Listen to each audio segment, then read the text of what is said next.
अस्सलामुअलैकुम, बोल न्यूज में मैं हूं जवाद कमार और मैं हूं महरूख शहरियार। हेडलाइंस आप मुलाहिजा कर चुके हैं। बुलेटिन का बाकायदा आगाज करेंगे।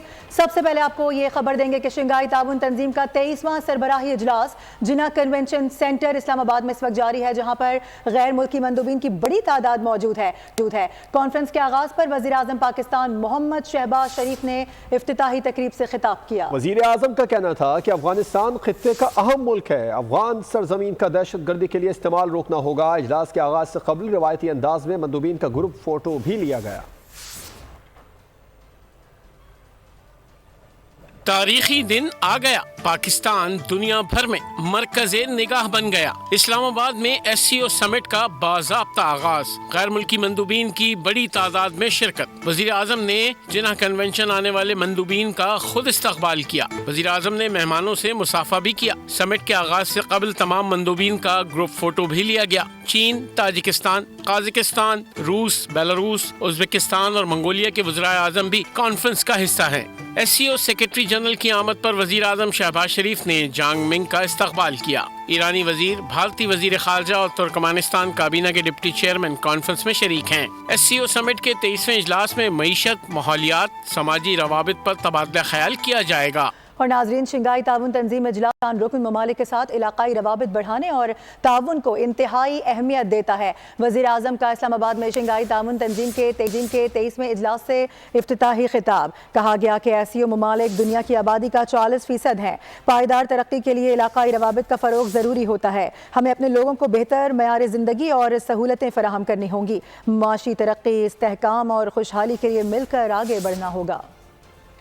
This wonderful gathering of SCO Council of Heads of Government, which embodies the collective voice and wishes of over 40% of the global population. Your presence here today underscores our shared commitment to fulfilling the aspirations of our people, to ensure collective security and to enhance mutually beneficial cooperation for sustainable development and prosperity of the SCO region. Together, we have the potential to drive socio-economic progress, enhance regional peace and stability, and to improve the quality of life for our citizens. Let us use this opportunity to exchange ideas and forge concrete action plans that will benefit our economies and our societies. वजीर आजम ने इलाकाई तरक्की के लिए belt and road मंसूबे को अहमियत का हामिल करार दे दिया और नवीद सुनाए कि चीन के ताउन से CPEC का दूसरा मरहला शुरू हो गया है। वजीर आजम ने अफगानिस्तान के बारे में कहा कि अफगान सरजमीन का दहशत गर्दी के लिए इस्तेमाल रोकना होगा। रुकन ममालिक से खिताब में उन्होंने कहा, अफगानिस्तान में अमन के ख्वाहां हैं। अफगानिस्तान इलाकाई तरक्की और इस्तेहकाम के लिए अहम मुल्क है। आलमी बरादरी अफगानिस्तान में इंसानी बुनियादों पर इमदाद पर तवज्जो दे। और आपको बताएं कि दीगर ममालिक की तरह पाकिस्तान को भी मौसमियाती तब्दीली के खतरात का सामना है। पाकिस्तान ने मौसमियाती तब्दीलियों के बाइस $30 अरब का नुकसान का सामना किया है। वज़ीर आज़म ने मौसमियाती तब्दीलियों पर रुकन ममालिक को इक़दाम करने पर भी जोर दिया। Change is an existential crisis that transcends borders. Its impacts are felt universally, but more acutely by a nation like Pakistan, which is on the front line of climate-induced disasters. 2022 devastating floods in Pakistan is a case in point. Millions of houses were all drowned and our economy suffered immense losses, approximately $30 billion. And for no fault of ours, it is imperative that we prioritize environmental cooperation to build resilience. Pakistan has developed a proactive, technology-driven disaster management system, National Disaster Management Agency, which is one of its own kind in the world. We look forward to organizing simulation exercises with SCO partners to bolster disaster preparedness across the region.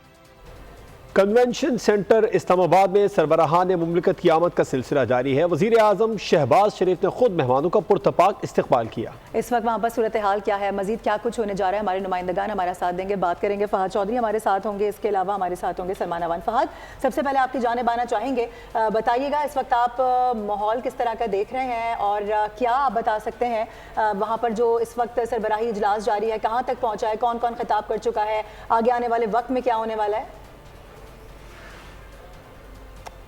Fahad Chaudhary से भी बात करेंगे, लेकिन इस वक्त हम बात कर लेते हैं सलमान से। सलमान, आगाह कीजिएगा इस हवाले से।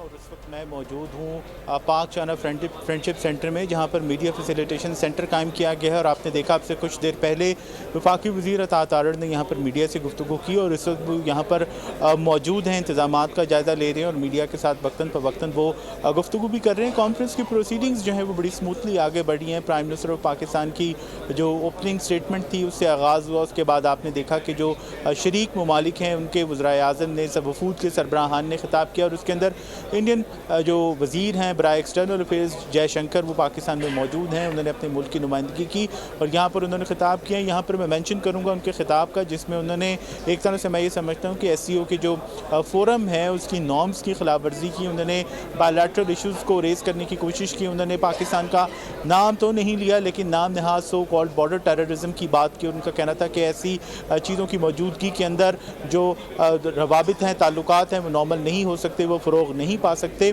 तो जयशंकर ने इस किस्म का एक तरह से वंस अगेन जहरीला किस्म का खिताब करने की कोशिश की, लेकिन बाद में जो दीगर रहनुमा हैं उनके खिताब आपने देखे वो काफ़ी स्मूथ थे। ख़ास तौर पर मैं जिक्र करूँगा बेलारूस के प्राइम मिनिस्टर का, जिन्होंने अपनी स्पीच के अंदर प्राइम मिनिस्टर ऑफ पाकिस्तान मियां शहबाज शरीफ की तकरीर की बहुत ज़्यादा तारीफ़ की और उनका कहना था कि जिस तरह से शहबाज शरीफ का खिताब उन्होंने देखा सुना उसमें उन्होंने सिर्फ़ और सिर्फ पाकिस्तान की नुमाइंदगी नहीं की, पाकिस्तान का मौक़िफ़ पेश नहीं, कनेक्टिविटी, क्लाइमेट चेंज और जो दीगर मौज़ूआत हैं उसमें उन्होंने पूरी जो तंजीम है SCO उसकी नुमाइंदगी की और उनका खिताब बड़ा भरपूर था, बड़ा रिच था। इस तरह से कुछ देर पहले हमने देखा रशियन प्राइम मिनिस्टर ने भी खिताब किया है। उन्होंने भी अपने खिताब के अंदर बहुत सारे जो पहलू हैं SCO के हवाले से, कनेक्टिविटी के हवाले से और जो मौजूदा सिनेरियो है उसके हवाले से बात की और उनका फोकस यही था कि जो SCO का प्लेटफॉर्म है उसको ज़्यादा से ज़्यादा बेहतर अंदाज के अंदर इस्तेमाल करके ज़्यादा कोलैबोरेटिव एफ़र्ट्स की जाएँ, ताकि जो SCO का प्लेटफॉर्म है वो बात करता है, मईशत की बात करता है, इक़्तिसादियात की बात करता है, तिजारत की बात करता है, कनेक्टिविटी की बात करता है।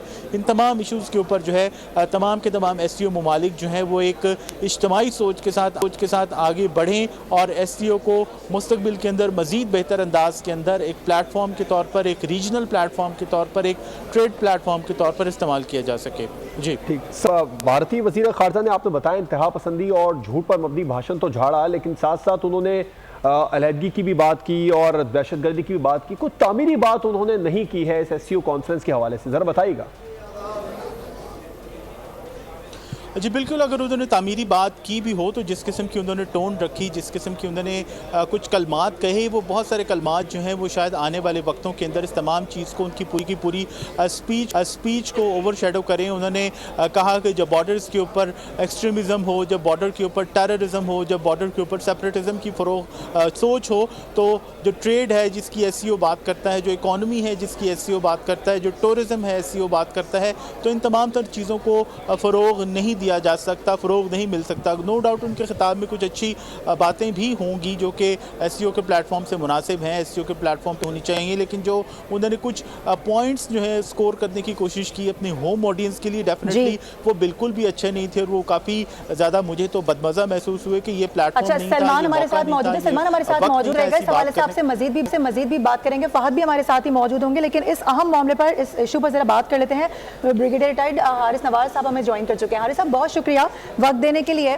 कहिएगा, जो तवक्को की जा रही थी, जिस तरह से चैमा गोइयां हो रही थी, एग्जैक्टली भारत ने अपना वही रोल प्ले किया है। लग ये रहा था कि कुछ शायद रवाबित बेहतर हो सकते हैं, लेकिन अपनी जो रिवायत है उसको बरकरार रखते हुए आज भी जहर उगलने की बार बार कोशिश की गई और जो टोन थी उस वक्त बात करने की, वो बहुत ज्यादा उनकी जो थी वो हाईलाइट हुई है। जयशंकर है डिफरेंट, बड़ा सख्त इनका मुसलसाना रवैया है और इसके बाद इन्होंने अब जिस तरीके से बॉडी लैंग्वेज थी वो भी उनकी बहुत अग्रेसिव थी और फिर उन्होंने दहशतगर्दी की बात की, लहदगी पसंदी की बात की। मतलब ज़ाहिर है कि ये पाकिस्तान को इनडायरेक्टली कह रहा है, लेकिन पाकिस्तान ने इस तक कोई बात नहीं की है, बल्कि बड़ी बैलेंस से स्पीच की। और मैं एक्सपेक्ट कर रहा था कि जयशंकर से कुछ भी एक्सपेक्ट कर सकते हैं, कोई बात कर सकते हैं, जहर उगलने से बाज नहीं आते हैं। जिस तरीके से ये मिलते हैं और ये पाकिस्तान के खिलाफ जब बिलावल भुट्टो गए थे SCO में इंडिया में, तो वहाँ भी प्रेस कॉन्फ्रेंस पाकिस्तान के खिलाफ बहुत बातें की थी और ये आई थिंक ये बहुत ही एक अफसोसनाक बात है, लेकिन I think we were expecting और पाकिस्तान ने बहुत एक्सपेक्ट किया। अफगानिस्तान में बात की, अफगानिस्तान में टेररिज्म की बात की, बट पाकिस्तान नेवर मेंशन कि अपने नेबर्स के बारे में बात नहीं की, इंडिया के बारे में बात नहीं की। हालांकि दुनिया को समझ आ गई होगी कि अफगानिस्तान में दहशतगर्दी कौन करवा रहा है। हारिस नवाज साहब, एक ऐसे मौके पर जब भारत सिफारती सतह पर दुनिया में तनहा हो रहा है, इस तरह के प्लेटफॉर्म पर भारतीय वज़ीर ख़ारजा का जहर उगलना और इस तरह का रवैया रखना, ना कि उसको चाहिए था कि अपनी इमेज को बेहतर करने के लिए कुछ नरम रवैया रखते हैं, उस पर ये ढिठाई। और फिर इस तरह के प्लेटफॉर्म पर माजी में भी हमने देखा है भारत इसी तरह का रवैया रखता रहा है, क्या कहेंगे आप?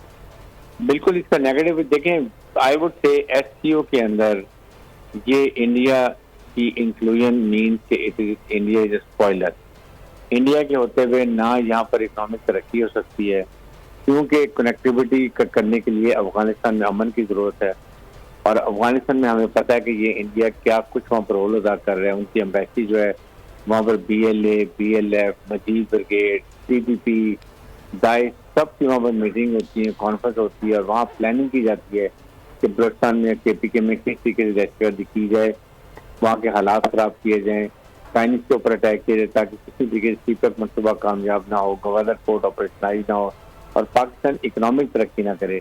असल बात यह जो इस फोरम का खास तौर पर एजेंडा था, इकोनॉमी डेवलप करने के लिए, इकोनॉमिक प्रॉस्पेरिटी लाने के लिए, मुआशी आपस में ताल्लुकात अच्छे करने के लिए, लेकिन इशू ये कि इतने ज़्यादा सेंट्रल एशिया में नेचुरल रिसोर्सेज हैं, उनको वहाँ से दुनिया की मंडी में लाने के लिए अफगानिस्तान अमन पीसफुल होगा तो फिर बलूचिस्तान आएगा, वहाँ से गवादर के थ्रू वो अफ्रीका में और मिडिल ईस्ट में सारा अपना। पाकिस्तान को गैस की बड़ी सख्त जरूरत है, बिजली की प्रॉब्लम है, ऑयल की प्रॉब्लम है, ये सारी चीजें हम ईरान से और उसके बाद सेकेंड के अफगानिस्तान के थ्रू सेंट्रल से ले सकते हैं। ठीक है, यानी पाकिस्तान ने तो वैसे हमेशा दोस्ती का हाथ बढ़ाया, आगे भी बढ़ाता रहेगा, मैं भी उसने बहुत बेहतरीन तरीके से किया और कर भी रहा है, लेकिन सामने जो लोग हैं शायद वो नहीं चाहते कि मामलात बेहतर हों और यही वजह है कि उन्होंने आज भी अपनी रिवायत और ढिठाई को बरकरार रखा है। बहुत शुक्रिया ब्रिगेडियर रिटायर्ड हारिस नवाज साहब हमारे साथ मौजूद है। नुमाइंदगान का रुख करेंगे, हमारे साथ मौजूद है फहद चौधरी और इसके साथ साथ सलमान अवान भी हमें रिपोर्ट कर रहे हैं। फहद, आपकी जानिब आना चाहूंगी, इस वक्त बताइएगा क्या आसपास की सूरत हाल आप इस वक्त देख रहे हैं, और कल हम सिक्योरिटी के हवाले से बात कर रहे थे, सिक्योरिटी डिप्लॉयमेंट के हवाले से बात कर रहे थे, आज क्या बता सकते हैं कैसा माहौल है शहर इक़्तिदार का? जी देखिए, बहुत बड़ा इंटरनेशनल लेवल का इवेंट हो रहा है इस्लामाबाद में इस वक्त, जिसकी वजह से सिक्योरिटी के फुल प्रूफ इंतजामात किए गए हैं। आवाम को मुश्किलात से बचाने के लिए 3 रोज़ा सरकारी तातीलात का इस्लामाबाद और रावलपिंडी में ऐलान किया गया था, इसी बिना पर कि सिक्योरिटी को यकीनी बनाया जा सके। इस्लामाबाद में जिना कन्वेंशन सेंटर में ये कॉन्फ्रेंस समिट इस वक्त हो रही है, जिसके आसपास के पूरे इलाके को जो है वो कॉर्डन ऑफ किया गया है। कोई गैर मुतल्लिका शख्स जो है कन्वेंशन सेंटर के करीब नहीं जा सकता। 1287 के करीब पुलिस एहलकार और अफसरान जो है वो शहर भर में आज तैनात किए गए हैं। 30 इजाफी सिक्योरिटी चेक पोस्ट कायम की गई हैं ताकि शुरका के तहफ़्फ़ुज़ और सिक्योरिटी को यकीनी बनाया जा सके। कॉन्फ्रेंस इस वक्त जारी है और वजारत दाखिला की जानिब से इस्लामाबाद भर का फ़िज़ाई मुआयना भी किया जा रहा है हेलीकॉप्टर के ज़रिए, और एक एक जो है वो हरकत पर पुलिस और सिक्योरिटी हुकाम की नज़र है। कॉन्फ्रेंस के इख्तिताम के बाद जब VVIP मूवमेंट शुरू होगी, जब मुअज़्ज़ज़ मेहमानों की रवानगी शुरू होगी, तो मुकम्मल जो रूट है नूर खान एयर बेस तक, उसको भी कॉर्डन ऑफ कर दिया जाएगा और किसी किस्म की भी उसमें मुदाखलत की इजाज़त नहीं दी जाएगी। शहरियों को इसीलिए पुलिस की जानिब से दरख्वास्त आज फिर की गई है कि गैर ज़रूरी सफ़र से वो इज्तनाब करें। बिल्कुल, गैर ज़रूरी सफ़र से इज्तनाब करें। सिक्योरिटी के कड़े इंतजाम किए गए हैं। फहद चौधरी और सलमान अवान हमारे नुमाइंदगान हमारे साथ मौजूद थे, तफसीलात बता रहे थे। आप दोनों का शुक्रिया। जबकि SCO की सदारत पाकिस्तान के लिए एजाज़ की बात है। बेलारूस के सरबराह समेत दीगर सरबराहान ने वज़ीर आज़म के खिताब को खूब सराहा है। वफाकी वज़ीर इत्तलात अता तारड़ कहते हैं कि पाकिस्तान में आए मेहमान इस्लामाबाद आकर खुशी महसूस कर रहे हैं और वो खुशगवार यादों के साथ यहाँ से वापस जाएंगे। पाकिस्तान के लिए बहुत एजाज़ की बात है और माशाल्लाह खुश असलूबी से ये मामला आगे बढ़ रहा है। SCO की जो हेड्स ऑफ गवर्नमेंट समिट है उसका तमाम जो आने वाले मेहमान हैं उन्होंने ना सिर्फ यहाँ पे इंतज़ामात की तारीफ़ की, बल्कि उन्होंने ये कहा कि हमें पाकिस्तान आके बहुत खुशी हुई है और मेहमान नवाजी पे भी शुक्रिया अदा किया। तो मैं ये समझता हूँ कि ये एक एजाज़ की बात होती है किसी भी मुल्क के लिए। बात के हवाले से, मेहमान नवाजी के हवाले से अच्छे तासुरात का इजहार करें, तो मेरा ख्याल है कि वो पाकिस्तान का एक अच्छा यहाँ से तासुर लेके जाएंगे। खुसूसी कॉन्फ्रेंस है, बड़ी कॉन्फ्रेंस है, खुसूसी तैयारियां की गई हैं, ऐसे में खुसूसी नगमा भी जारी किया गया है अपनी मेहमानों को खुशामदीद कहने के लिए। आपको दिखाते हैं। एक और अच्छी खबर यह है कि एससीओ कॉन्फ्रेंस के समरात भी सामने आना शुरू हो चुके हैं, क्योंकि 100 इंडेक्स इस वक्त 86,500 की सतह अबूर कर चुका है। नए नए रिकॉर्ड एक बार फिर से बनने जा रहे हैं मार्केट में। और हमारे नुमाइंदे बोल न्यूज़ के नुमाइंदे खुरम गुलजार हमारे साथ मौजूद हैं, उनसे भी इस बारे में तफसीलात जान लेते हैं। खुरम बताइएगा, 100 इंडेक्स इस वक्त कितने पॉइंट्स पर ट्रेड कर रहा है? जी बिल्कुल, इस्लामाबाद में शंघाई कॉन्फ्रेंस जारी है, जहां दुनिया भर के जो रहनुमा हैं वो इस्लामाबाद में मौजूद हैं। पाकिस्तान स्टॉक एक्सचेंज की बात करें तो पाकिस्तान स्टॉक एक्सचेंज में आज एक नया रिकॉर्ड जो है वो कायम हुआ है। इस हवाले से हमारे साथ मौजूद है शहरयार भट्ट, हम इनसे मज़ीद जानते हैं। सर, शंघाई कॉन्फ्रेंस भी जारी है, आप क्या समझते हैं, क्या फ़र्क आया और स्टॉक एक्सचेंज में क्या नया रिकॉर्ड एक कायम हुआ है आज? अब इस्लामाबाद में शंघाई कॉन्फ्रेंस इंतहाई मुस्बत इकदाम है। हम देख रहे हैं दुनिया भर के मैगजीन जो कुछ अर्से पहले तक पाकिस्तान के लिए नेगेटिव कोट कर रहे थे, डिफ़ॉल्ट और दहशतगर्दी के हवाले से पाकिस्तान को कोट किया जाता, वहीं पाकिस्तान का पॉजिटिव इमेज दुनिया भर में जा रहा है। पाकिस्तान स्टॉक मार्केट इन सारी चीज़ों को बहुत क्लोजली वॉच कर रही है और मार्केट ने आज नया हाई किया 86,500 का, और हमें लग रहा है कि अगर मुस्बत खबरें आती नहीं तो मार्केट को फर्दर वेलकम करेगी। खास तौर पे हम देख रहे हैं ऑयल एंड गैस के हवाले से, और फिर CPEC जिस तरह से दोबारा से रिवाइव होने जा रहा है, सऊदी एक वफ्द भी यहाँ से होकर गया, तो ओवरऑल सेंटिमेंट मार्केट में पॉजिटिव बने हुए हैं। जी बिल्कुल, आपने शहरयार भट्ट की गुफ्तगू सुनी। इनको बताना है कि आज एक नया रिकॉर्ड कायम हुआ और 100 इंडेक्स जो है 86,500 की सतह को अबूर कर चुका है। जो 100 इंडेक्स के बारे में हमें बता रहे थे, मार्केट के बारे में बता रहे थे, आपका शुक्रिया। JUI सरबराह मौलाना फजलुर रहमान लाहौर पहुंच गए। नवाज शरीफ आज जाती उम्रा में बिलावल भुट्टो और मौलाना फजलुर रहमान को अशाइया देंगे। जराए बता रहे हैं कि हुकूमत की इत्तेहादी जमातों की क़यादत भी शरीक होने जा रही है, जबकि आईनी तरमीम और मुल्क की मौजूदा सूरत हाल पर इस हवाले से बात होगी। JUI सरबराह मौलाना फजलुर रहमान को लाहौर पहुंचना था। खबरें यह आ रही हैं, इतलात आ रही हैं कि वो लाहौर पहुंच चुके हैं और काफ़ी सरगर्म अमल नजर आ रहे हैं। तमाम तर मामलात पर बिलावल भुट्टो जरदारी का किरदार भी यकीनी तौर पर इस वक्त बहुत ज़्यादा हलचल नजर आ रही है। उसमें नवाज शरीफ और जाती उम्रा में बिलावल भुट्टो जरदारी और मौलाना फजलुर रहमान को इशाया देने जा रहे हैं, जिस पर गुफ्तगू की जाएगी। जरा ये बता रहे हैं कि हुकूमत की इत्तेहादी जमातों की क़यादत भी शरीक होगी, जबकि आईनी तरमीम और मुल्क की मौजूदा सूरत हाल पर भी बातचीत होगी। और आपको बताएं कि पीपल्स पार्टी और JUI का आईनी तरमीम के मुसव्वदे पर इत्तेफाक हो गया है। मौलाना फजलुर रहमान और बिलावल भुट्टो जरदारी ने तवील मुलाकात के बाद ऐलान कर दिया है।